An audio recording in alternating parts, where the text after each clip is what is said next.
Informácie, ktoré doteraz o tomto prípade vieme, pochádzajú z internetových zdrojov a sú minimálne strohé. Celé je to také hmlisté. Nevieme presne, že čo sa tam stalo, ale vieme, ako to všetko začalo. Duško bol internetová hviezda z rómskej osady v obci Batizovce. Mnohí si ho určite pamätáte z videí, kde napríklad tancoval, spieval, hovoril názvy hokejových klubov, alebo dokonca vyskakoval z krabice, alebo jazdil na trojkolke. Si na Tour de France? De France som tu. A jakú etapu ideš teraz ako? Teda ideme do Pitignova teraz. A jakou etapou ideš teraz? Jak ide? 7 či 8? Esma. A už koľko máš víťazstiev? No dneska mám dosť mám. Dobre môj, no tak poď trošku ukáž, jak ideš do cieľa. A ruky hore, bez držania. Tak. A kryť Sagan! Sagan! Ale pridaj teraz môjko. Dávaj, finish. Go! Cipoha. Ľudia sú vo vytržení. A to držaní ľudia! Tam ma páči sa naozaj tu.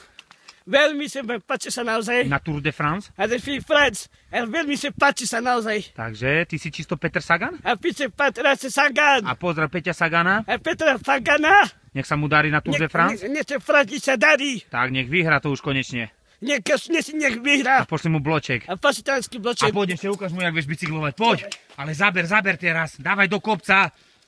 Máš etapu do hora. Poď. Máme tu aj fanúšikov. Poď, Dušky, poď. Zaber, ešte máš meter. No a teraz musíš hore dať predok. Predok musíš dať hore.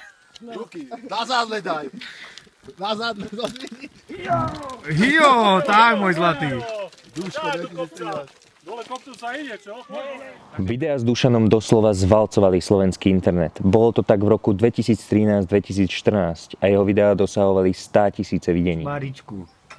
Krčmár si ríčku, Maríne si hríčku, Maričme krčmara, dare se delena, Čižmara šanáša, Ríse si ríčku, Maričme krčmara. Duška na výslnie dostal muž menom Matúš. Viacej som najskôr o ňom nevedel, pretože jeho pseudonym na internete je Matúš TV, dnes teda už Juki Papaja. Matúš TV. Zaspieval mám jeden môj kamarát, Dušanko, pesničku, kým je sníva, tak máš nádej. Ideš na to, povedz. No, chcete Matúš v televízii, chceme zaspievať na veľký superstar, na slovenský Markíza, Bratislava. Tak. A chceme zaspievať na veľký superstar. A ideš. Ideme zaspievať. A ideš. Môže začneme. No a ideš, kým vie snívať, poď. Dobre. Ide sníma, tam má znady. Poď. A má príde, čo má byť. Zasúbiť i plesci ma, hej, nie s nami snie. Ale feš čapaš. Daj mu hlas, trošku, daj mu hlas.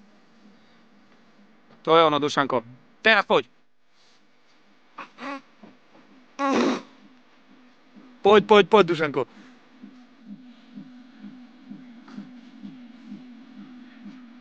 No a pozdrav tanečky, povedz. Pre Matúš TV, Zdeno Luknar, Juki Papaja. A pozdravujem Lukáša Papala z Bratislavy. Ja dneska pekne na tancovanie idem dneska. A povedz, a Matúš TV, Zdeno Luknar. Luknar, Matúš TV. TV. Ďakujem, dovidenia. Tieto videá však rozdelili slovenský internet na dva kempy.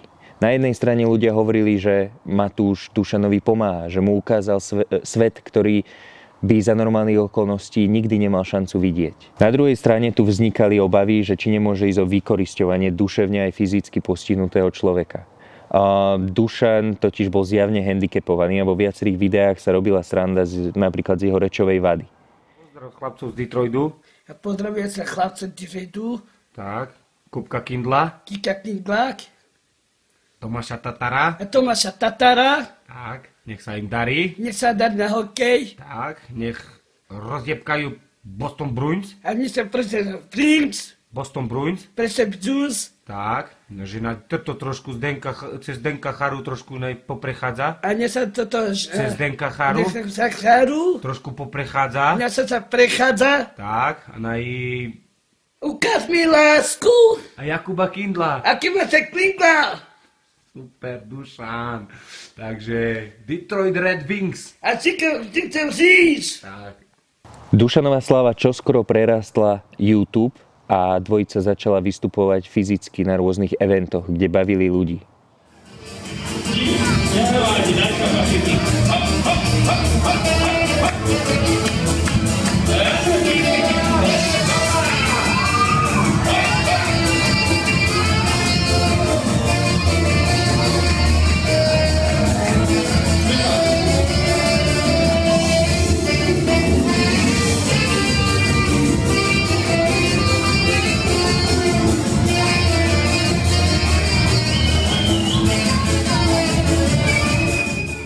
Tento rapidný výstup na popredné priečky slovenského internetu sa však skončil predčasne, po necelom roku.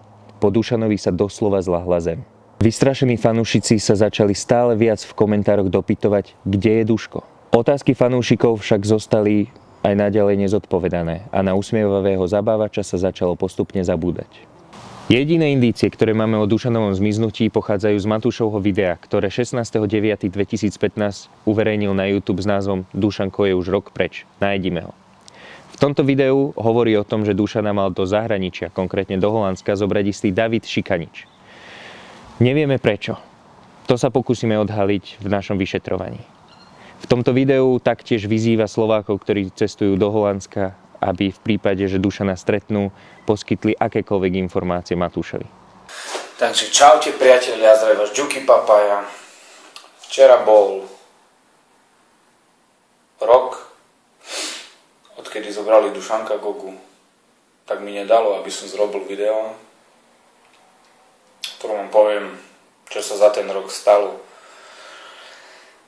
Takže 14. septembra minulého roku zobral chlapec z Popradu, poviem vám meno, som vám sľubil, že vám ho poviem, tak ho poviem vám až teraz. Volá sa David Šikanič, je z Popradu. Ten ho 14. septembra vzal a doteraz o Dušankovi neviem absolútne nič. Prvý mesiac a pol písal som na internet, ľudia mi poslali fotku, že videli ho tam v gay klube tancovať jedno s druhým.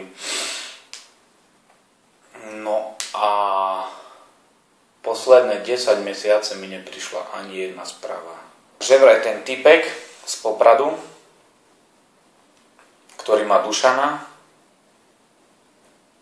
že vraj bol zapletený ako obchodoval s drogami. Vo videu taktiež prináša znepokojujúce informácie, ktoré hovoria o tom, že Duško mal byť videný, ako vystupuje v gay klube. To by mohlo napovedať tomu, že v tomto prípade ide aj o sexuálne zneužívanie, poprípadne tzv. Sex trafficking. Vo videu taktiež spomína, že Dušanovi rodičia mali po zmiznutom chlapcovi vyhlásiť pátranie. Toto video bolo na celé 3 roky poslednou indíciou, ktorú máme o Dušanovi. Mlčanie bolo prelomené až v roku 2019, keď príbeh spracoval Jan Tribula z TV Markíza v podobe reportáže. Nešťastná matka s fotkou v ruke vyplakáva, že o synovi vôbec nič nevie. Keď z domu odchádzal, vraj mala obavy, ako to zvládne, veď doma bol odkázaný vyslovene na jej pomoc. On je postihnutý. No a jak sa môže on sám postarať o seba, keď ja som ho holila, ja som ho umývala. A my sme stresení 4 roky, ešte možno, že viacej, 4 roky aj 3 mesiace. Čo nám doma není, čo od neho vedieť nedá. Chlapi, ktorí ho so sebou do cudziny vzali, s rodinou nekomunikujú a nedá sa im ani dovolať. Sa zdá, že by mohlo ísť aj o trestné činy, obchodovanie s ľuďmi a únos. Informácie, ktoré priniesla reportáž, potvrdzujú Matúšove tvrdenia.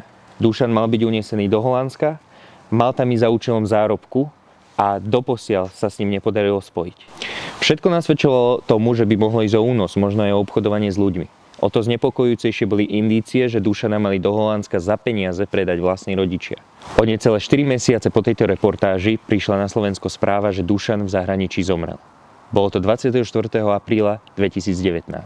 Duškov osud v Holandsku, ako aj dôvod jeho úmrtia, zostáva naďalej záhadou. Práve preto som sa rozhodol zistiť, čo sa obľúbenému slovenskému zabávačovi skutočne stalo. Pri natáčaní tohto dokumentu sa mi podarilo spojiť s Dušanovou rodinou, s mužom, ktorý z neho spravil internetovú hviezdu a podarilo sa mi vypátrať aj muža, ktorý ho zobral do Holandska. Každá z častí tohto dokumentárneho filmu je venovaná jednej z týchto postav. Finálny obraz o nich si urobte sami.